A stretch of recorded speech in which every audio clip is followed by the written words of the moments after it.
Hoje eu vim trazer um estudo de caso que a gente utilizou a ferramenta de modelagem implícita lá do Macromining para fazer a reavaliação de reservas e do modelo geológico de uma mina de calcário para a produção de cimentos, que ela apresentava diversos problemas durante a operação, incluindo uma REM muito discrepante da REM de projeto, e também um direcionamento do avanço que estava dando muito mais problema e gerando uma perda na produção. Nós somos uma consultoria de engenharia de minas e meio ambiente, e dentro dessas áreas a gente realiza diversos tipos de projetos. Eu gostaria de destacar quatro principais pontos.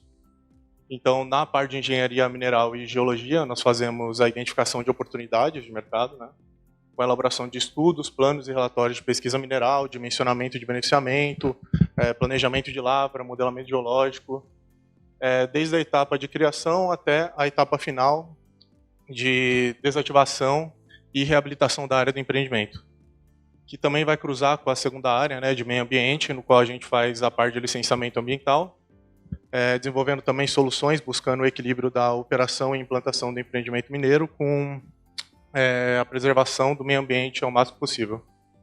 Além disso, a gente também faz a parte de monitoramento ambiental dos empreendimentos existentes, com a elaboração de relatórios de desempenho e monitoramento ambiental. Temos também o nosso laboratório próprio dentro da Prominer, certificado pelo Inmetro, para a realização dos ensaios de monitoramento de água, qualidade do ar, níveis de ruído, emissão de fumaça e etc. Além disso, por último, a gente faz a gestão da análise dos processos ANM, análise de processo ambiental e mineral,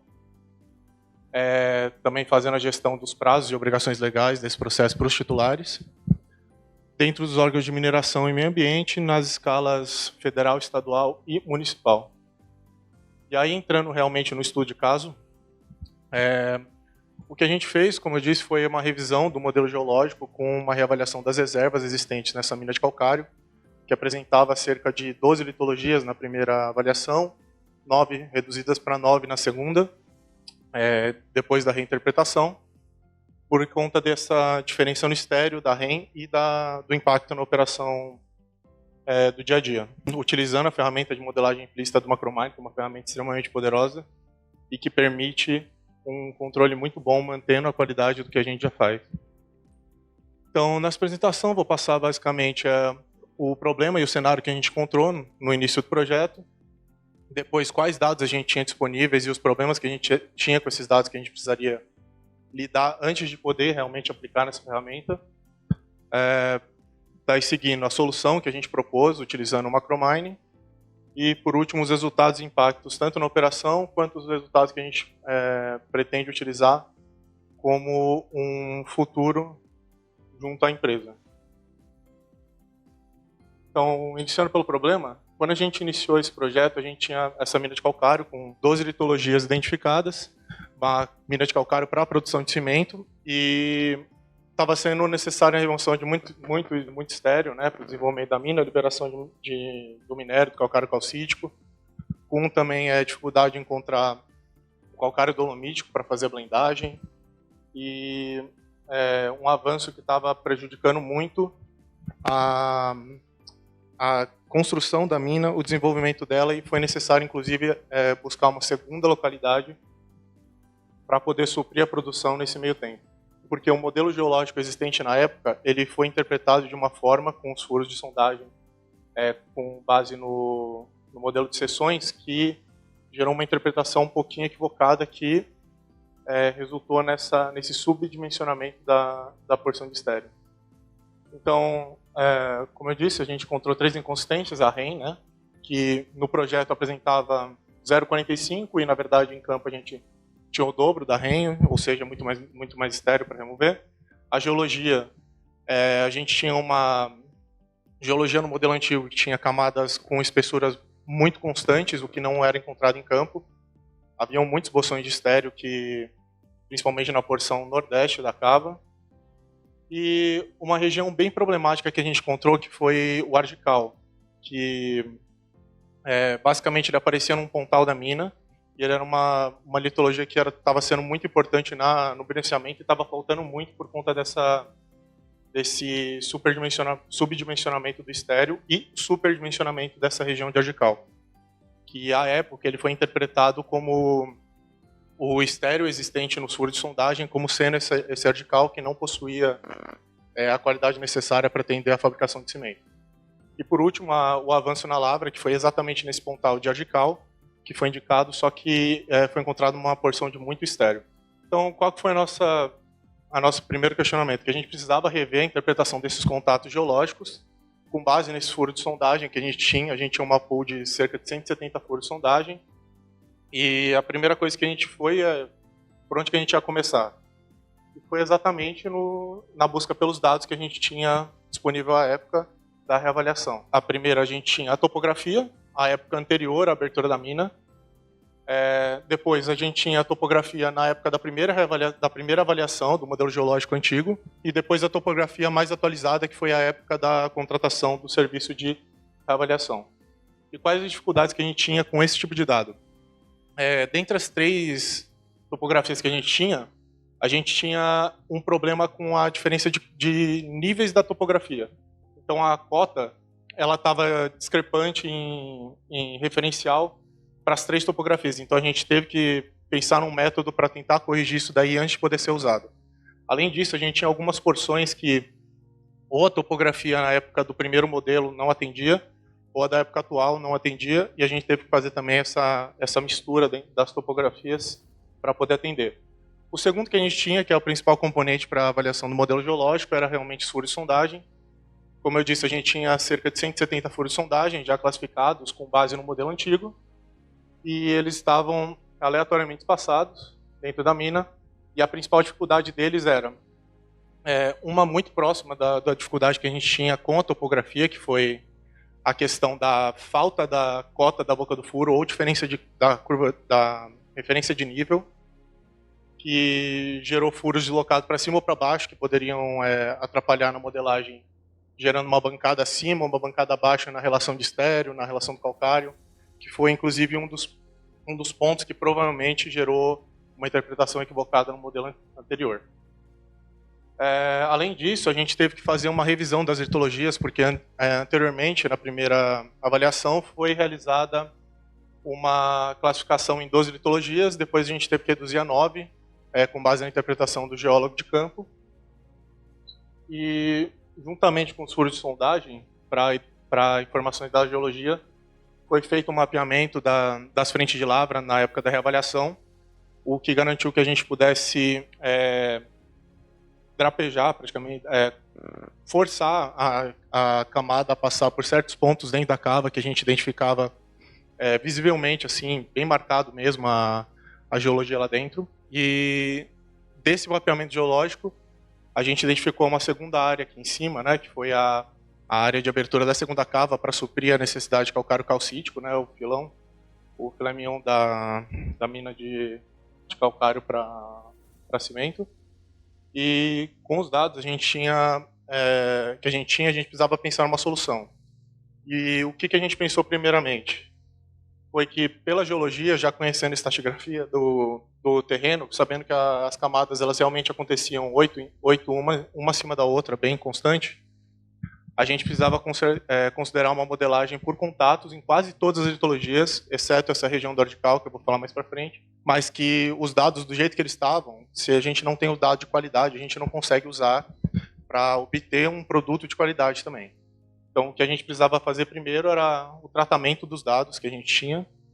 E o que a gente pensou? Com esses 6 problemas principais que a gente tinha, a topografia com a referência de cota, a gente identificou que tinha uma diferença sistemática dentre elas, e fez uma correção com base em medições pontuais na topografia, fez uma média e fez uma correção com adição manual dentro das curvas de nível para depois gerar um DTM da topografia.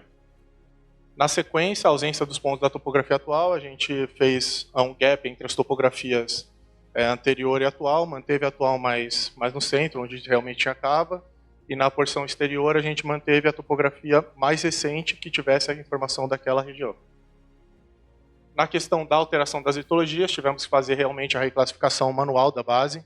A princípio foi reinterpretar todas as litologias que a gente tinha nos furos de sondagem, só que alguns furos tiveram que ser revistos, os testemunhos, para a identificação do que realmente eram aquelas litologias.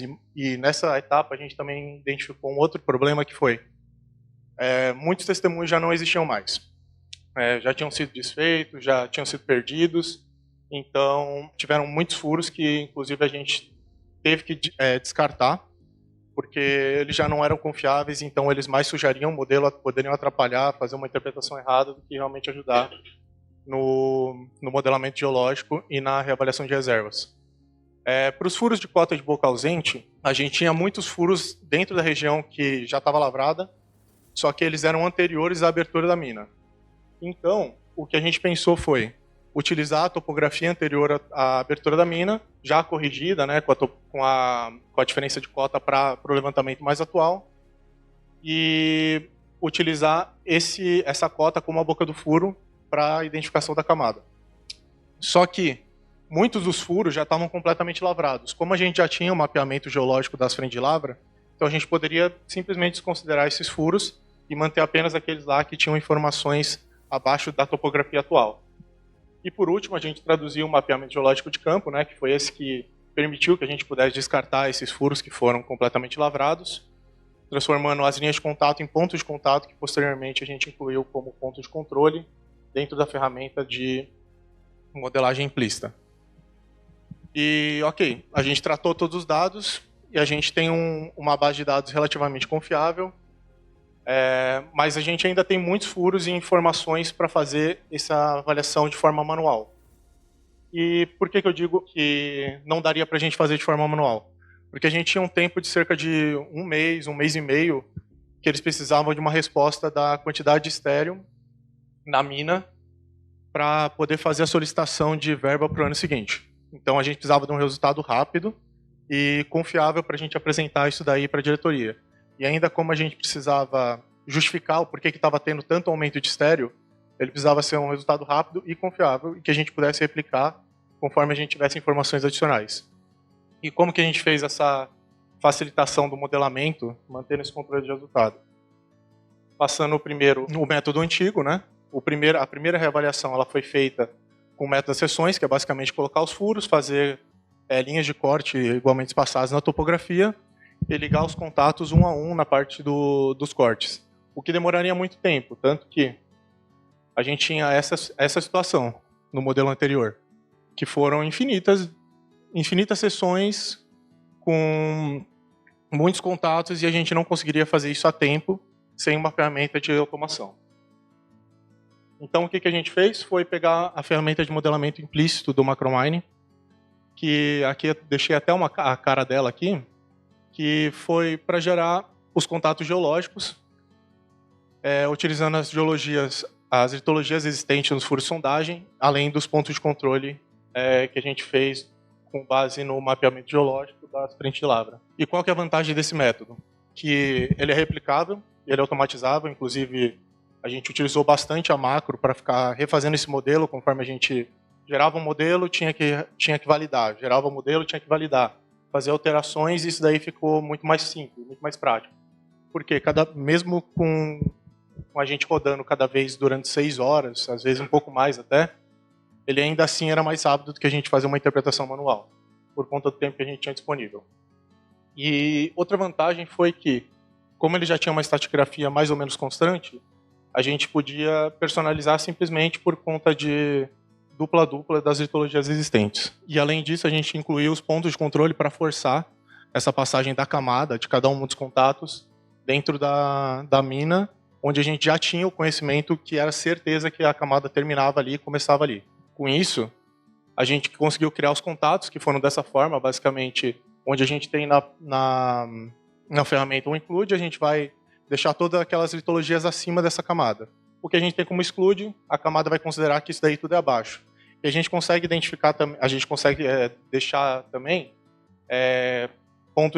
litologias que podem ser ignoradas, ou seja, que a camada pode passar em cima, pode passar embaixo, pode passar no meio, independente, porque ela pode aparecer em qualquer região da cava que não esteja delimitada.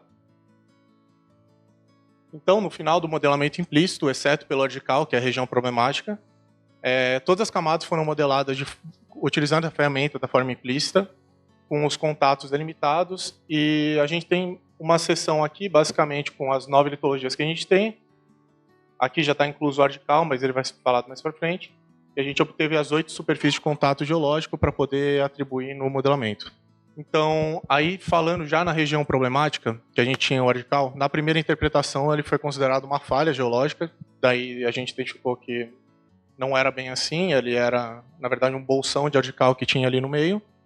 E nessa região de avanço, na direção da seta, que aqui a gente tem a pilha de estéreo aqui na frente, tinha um bolsão também de estéreo, que era onde estava sendo indicado o avanço no último planejamento, com base no modelo anterior. Para reavaliar esses dois parâmetros, a gente identificou, dentro da reclassificação dos furos e do mapeamento da frente, que isso daí, na verdade, era um bolsão de radical, que se traduziu verdadeiro depois que teve a lavra, a reconciliação e tudo. E a gente solicitou também novos furos de sondagem, tentando alcançar a rocha naquela porção onde o estéreo estava sendo considerado muito alto, até no modelamento implícito. E, na verdade, chegou a um furo de mais de 120 metros, que eles só pararam porque chegou em 120 metros só de solo, sem conseguir chegar numa rocha. Então, no fim, essa interpretação que foi a nova, realmente estava condizente, realmente tinha um bolsão de estéreo nessa região. Essa foto aqui, ela apresenta o corte diretamente naquela região de avanço. Então, na interpretação anterior, a gente tinha uma camada constante de radical, então você pode até notar que a região do capeamento ela era muito mais fina e o radical muito mais grosso que a camada realmente é. Por quê? Porque na interpretação anterior, o solo foi considerado como radical e como uma camada horizontal constante. Inclusive, a boa parte das camadas foram consideradas relativamente constantes, com a região de delimitação da falha bem marcada. E na reinterpretação apareceu dois bolsões, né, um de estéreo e um de radical. E aí o outro problema que surgiu foi, a gente precisava fazer o acompanhamento desse projeto com base nas informações novas, e conforme iam saindo mais dados, a gente precisava fazer a atualização, reconciliação e levar isso para a diretoria para fazer essa solicitação, né, de verba.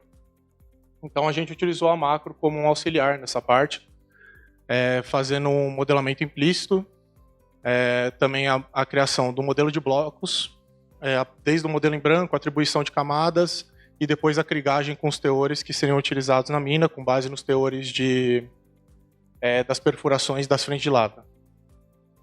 E quais foram os resultados que a gente obteve? Primeiro foi o modelo de blocos novo, com uma geologia mais fiel ao visto no dia a dia da operação, tendo sido reinterpretada todas as camadas das geologias existentes e também reclassificadas com base nas identificadas pelo geólogo de campo.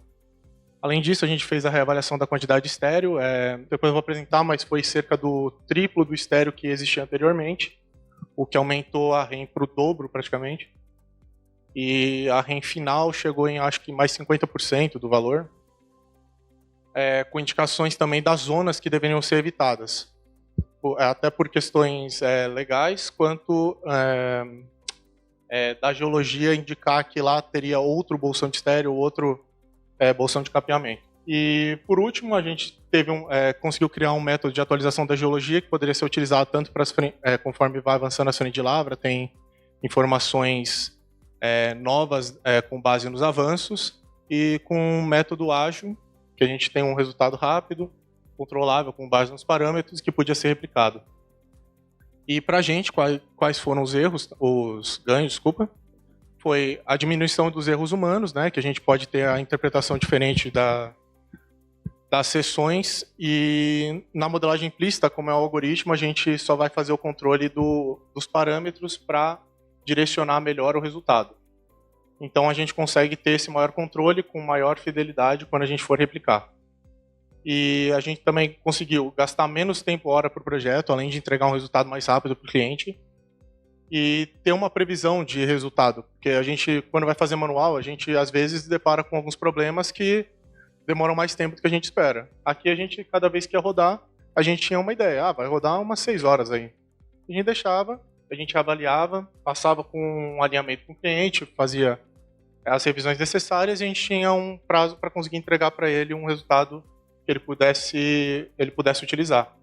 Por último, na operação, a gente triplicou o volume de estéreo existente, né, no modelo geológico reavaliado, com uma melhor definição da camada do filé mignon, né, o calcário calcítico da região, identificação também da parte do calcário dolomítico, que também era outro ponto que o cliente estava precisando revisar, e da porção do argical, que era a região que estava indicada ao avanço anterior.